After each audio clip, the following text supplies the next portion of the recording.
வணக்கம் நண்பர்களே. இன்று நாம கேட்கப் போகும் கதை இளவரசியின் தேர்வு. மன்னர் விக்ரமாதித்யரும் கபடமான வேதாளமும் பற்றிய இன்னொரு புதிர் நிறைந்த கதை. இது புத்திசாலித்தனமும் நாணமும் நிறைந்த ஒரு அழகான கதை.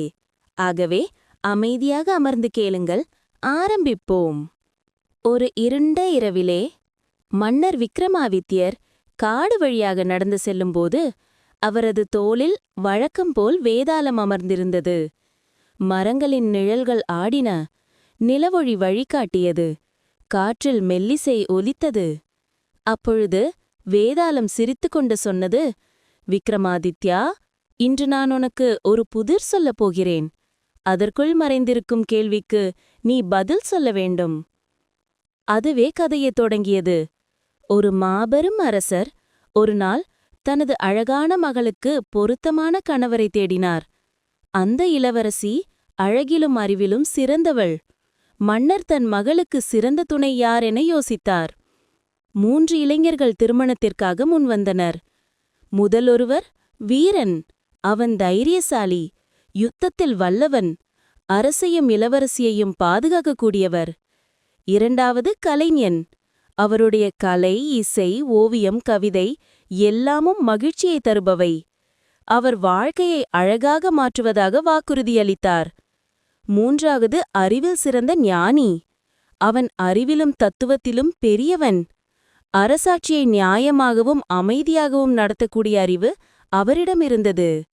மன்னர் குழம்பினார். மூவரும் சிறந்தவர்கள். ஆனால் இளவரசி யாரை தேர்வு செய்ய வேண்டும்? வேதாளம் சிரித்துக்கொண்டு கேட்டது, சொல் விக்ரமாதித்யா, யார்தான் உண்மையில் அவளுக்கு சிறந்த துணை? அத்துடன் எச்சரித்தும் சொன்னது, உனக்கு பதில் தெரிந்தும் மௌனமாக இருந்தால் உன் தலை பிளந்துவிடும். ஆனால் பேசினால் நான் பறந்து சென்று விடுவேன். விக்ரமாதித்யர் அமைதியாக சிரித்து பதிலளித்தார். வீரன் பாதுகாப்பை தருவான், கலைஞன் மகிழ்ச்சியை தருவான்.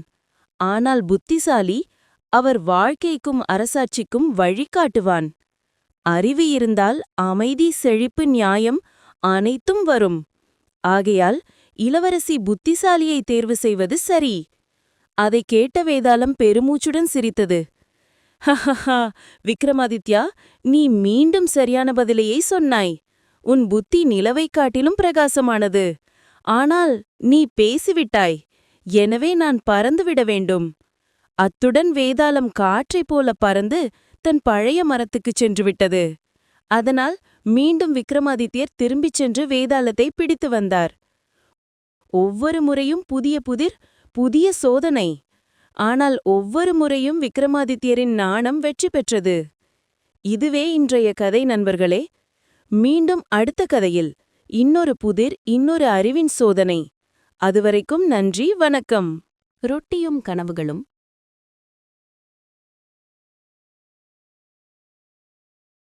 வணக்கம் நண்பர்களே. மன்னர் விக்ரமாதித்யா மற்றும் குறும்புத்தனமான வேதாளம் பற்றிய இன்னொரு கதைக்கு திரும்பி வந்திருக்கும் உங்கள் அனைவருக்கும் வரவேற்கிறேன். இன்றைய புதிர் பசி, கனவுகள் மற்றும் நேர்மை பற்றியது. கதைக்குள் நுழைவோம். ஒரு அமைதியான இரவில் சந்திரனின் மெதுவான ஒளியில் மன்னர் விக்ரமாதித்யா மீண்டும் வேதாளத்தை தனது தோளில் சுமந்தார். அந்த வேதாளம் ஒரு பக்கமிருந்து இன்னொரு பக்கம் ஆடிக்கொண்டே வினோதமாக சிரித்துக் கொண்டிருந்தது. விக்ரமாதித்யா என்று வேதாளம் கூச்சலிட்டது, நான் உனக்கு இன்னொரு கதையை சொல்கிறேன். அதில் ஒரு புதிர் மறைந்திருக்கிறது. விதி உனக்கு தெரியும். உனக்கு பதில் தெரிந்தும் அமைதியாக இருந்தால் உன் தலை வெடிக்கும். ஆனா நீ பேசினா நான் என் மரத்துக்கு திரும்பி பறந்து விடுவேன். அதனால கவனமா கேளு. ஒரு பெரிய நகரில் 3 விதமான மனிதர்கள் வாழ்ந்தார்கள். முதலாவது ஒருவர் ஏழை பிச்சைக்காரன். அவன் ஒவ்வொரு நாளும் பசிக்கு துடித்து தெருக்களில் அலைந்தான். இரண்டாவது ஒருவர் பணக்கார வணிகர். தங்கம், கடைகள் எல்லாம் அவனிடம் இருந்தும் இன்னும் ஆசை தீராதவன். மூன்றாவது ஒருவர் துணிச்சலான சிப்பாய். வலிமையானவன், விசுவாசமுள்ளவன். ஆனால் நீண்ட போருக்குப் பிறகு சோர்வடைந்திருந்தான். ஒரு மாலை தற்செயலாக மூவரும் உணவுக்காக ஒரே வீட்டுக்குள் வந்தார்கள். அந்த வீடு சிறியதாயிருந்தது. உள்ளே ஒரு துண்டு ரொட்டி மட்டுமே இருந்தது. பிச்சைக்காரன் சொன்னான், எனக்கு இது வேண்டும், பல நாட்களா சாப்பிடவே இல்லை. வணிகர் எதிர்த்தான், இது எனக்கே உரியது. நான் இதுக்கு பணம் கொடுக்கிறேன். நான் அதுக்கு தகுதியானவன். சிப்பாய் சொன்னான், எனக்கு இது தேவை, நாட்டை காக்க வலிமை தேவை, அதுக்கு ரொட்டி அவசியம். அவர்கள் நீண்ட நேரம் வாக்குவாதம் செய்தார்கள். சோர்வடைந்து முடிவாக தீர்மானித்தார்கள், இன்னைக்கு யாரும் சாப்பிடக்கூடாது, நாம் எல்லாரும் தூங்குவோம். யாருடைய கனவு பெரியதாயிருக்கும், அவனுக்குத்தான் காலையில ரொட்டி கிடைக்கும். அன்று இரவு மூவரும் தூங்கச் சென்றார்கள். அவர்கள் கனவில் மூழ்கியபோது கனவுகளின் தெய்வம் அவர்களை வந்தடைந்தது. காலை வந்ததும் அவர்கள் தங்களுடைய கனவுகளை பகிர்ந்தார்கள். முதலில் பிச்சைக்காரன் சொன்னான், என் கனவில் நான் சொர்க்கத்துக்குப் போய்விட்டேன். அங்கு வலியும் பசியும் இல்லை. தேவதூதர்களால் சூழப்பட்டிருந்தேன். அங்க ரொட்டி தேவையில்லை. ஆனா நான் சொர்க்கத்துக்கே போனேன். அதனால ரொட்டி எனக்குத்தான் உரியது. பின் வணிகர் பெருமையுடன் சொன்னான், என் கனவில் நான் ஒரு ராஜாவா ஆனேன். தங்க சிம்மாசனத்துல உட்கார்ந்திருந்தேன். அரசனுக்கு முதலில் சாப்பாடு வரணும். அதனால ரொட்டி எனக்கே உரியது.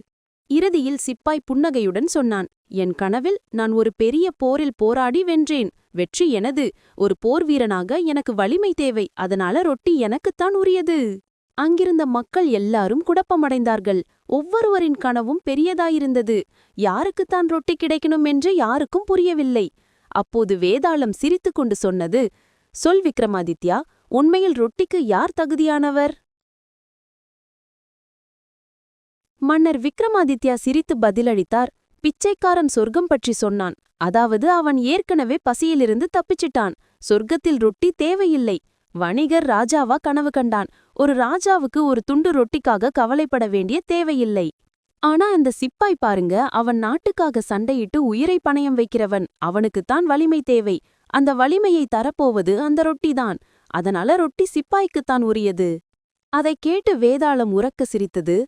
ஹஹஹா, விக்ரமாதித்யா, உன் ஞானம் வாளை விட கூர்மையானது.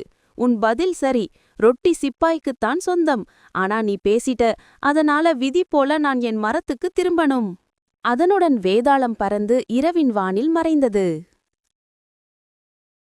அதனால நண்பர்களே, மன்னர் விக்ரமாதித்யா மீண்டும் வேதாளத்தின் சிக்கலை தீர்த்தார். இந்த கதையிலிருந்து நாம் கற்றுக்கொள்வது, செல்வமும் கனவுகளும் ஒரு உண்மையான நோக்கத்துக்கு உதவாவிட்டால் அவை வீணாகும். மற்றவர்களுக்காக உழைப்பவர்களுக்கும் காப்பவர்களுக்கும் வலிமை அளிப்பதே உண்மையான மதிப்பு. இதுதான் இன்றைய கதை முடிவு. அடுத்த மர்ம கதையில் மீண்டும் சந்திப்போம்.